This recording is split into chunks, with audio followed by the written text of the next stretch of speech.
Okay, for question number 10, we have got all of these numbers on a board, apparently a blackboard.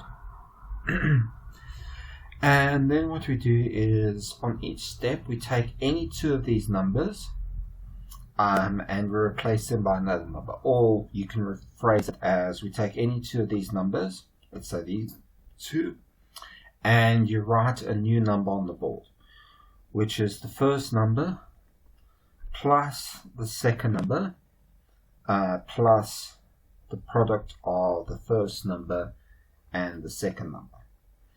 Okay, and this thing you simplify down, which quite interestingly simplifies down to 1. And then of the remaining numbers, you can take any two of them. Let's say you take this one and this new number that you've got on the board, and you apply the same equation. The first number plus the second number plus the product of the two numbers, which simplifies down to 3. And then of the remaining numbers, you take any two and you apply the operation a plus b plus ab, and that will be a new number on the board. And you keep on repeating this until you only have one number, and your objective is to say what is that last number going to be. Now, I usually solve these problems with some transformations, but I was breaking one of the rules of these type of problems, and one of the rules of these type of problems is always look for a pattern.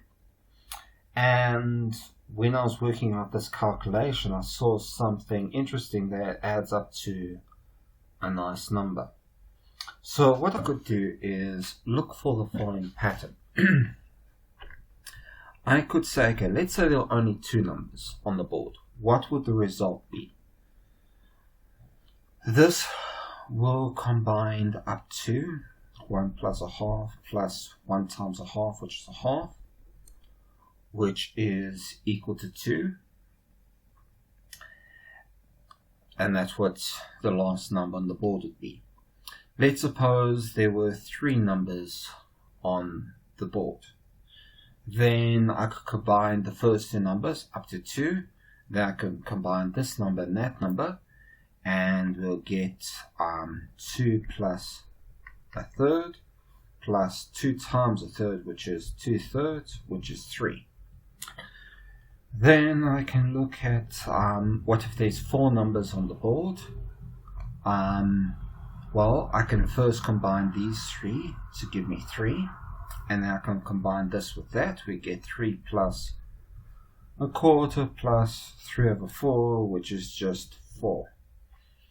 And you very quickly see the pattern. So the answer is just going to be 221.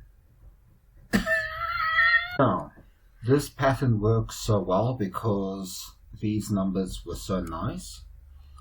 But what if these numbers weren't that nice?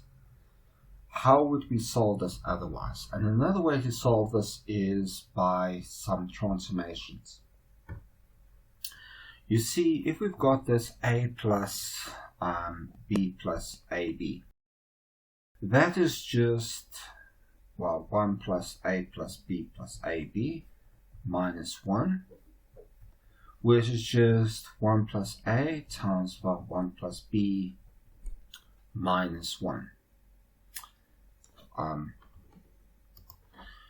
If I take this one to the other side, we get 1 plus the output of this calculation is just take the inputs, add 1, multiply them together. And that suggests that there is a way to solve this for the general case of when you're working with any general numbers. What we do is we say, okay, let's suppose on this board we've got the numbers A1, A2, all the way up to AN. Then every time I write down a number on this board, I write down one more than that number on a parallel board. So starting with this rule, I write A1 plus 1, A2 plus 1, all the way up to AN plus 1. And the idea is that these numbers on this board will always be one more than these numbers. And if it's easier to calculate these numbers than those numbers, then all I have to do is calculate these numbers and subtract 1. Okay, from them. But let's first do this. So on this board, I have to write out, I select any two, let's say it's the ith term and the jth one. Hope that doesn't make it confusing that I'm using I and j. I could have said A2 and A10 or whatever. And I'd write this on the board and I'll cross out AI and AJ.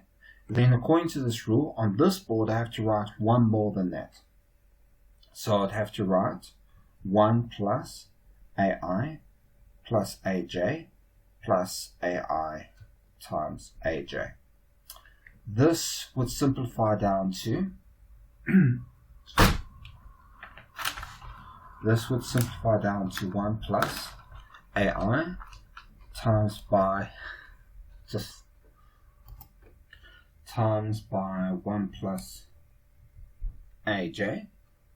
So basically on this board, I will be replacing AI, AJ with this, and on this board, because everything is one more than that, I will be replacing 1 plus AI, 1 plus AJ with that.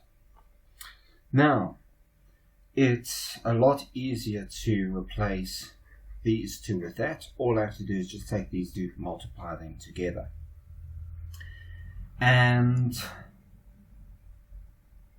at every step, it's going to be the exact same thing. So at every step, the result will just be two of these numbers replaced by the product of these two numbers. So it's much easier to work out the final calculation of this board than that board. And the final calculation of this board is just going to be the product of all of these numbers.